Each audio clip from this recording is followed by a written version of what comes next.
ये question UPSI हो गया, एसएससी हो गया, ऐसे सब जगहों पे बहुत ज़्यादा पूछा जाता है कि एक दुकानदार एक कुर्सी की कीमत लागत मूल्य से 20% ज़्यादा अंकित करता है।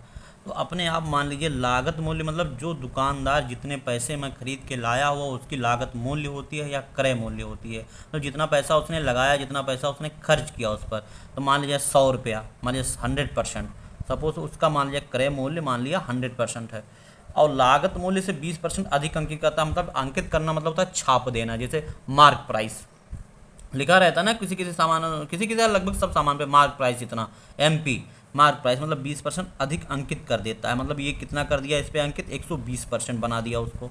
100% में तो खरीद के लाया था, मान लिया 100 रुपये में खरीद के लाया था, तो उसको उसने 120 बना दिया।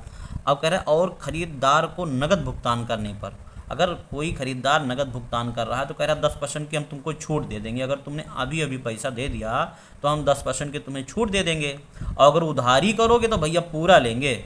मतलब तो उसका फिर कितना फ़ायदा होता, उसको पूरा पूरा 20% का फ़ायदा हो जाता। एक्स्ट्रा पैसा दे रहा है उसका फ़ायदा है, लेकिन ये कह रहा है कि 10% की हम तुमको छूट दे देंगे क्योंकि तुम अभी पैसा दे रहे हो।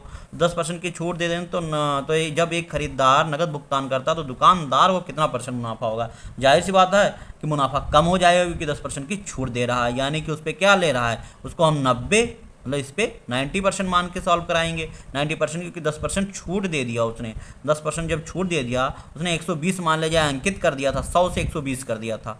120 जब कर दिया था तो उस पर 10% तो छूट दे रहा है, तो इसको काट दो ऐसे ही, और ये काट दो। 12 9 कितना हो गया 108। अब ये कितना हो गया 108, और इस 100 से ये कितना ज़्यादा है, 8 ज़्यादा है, यानी कि कितना 8% का ही मुनाफा होगा। समझ में आया बात, 8% का ही मुनाफा होगा, नहीं तो 20% का मुनाफा होता।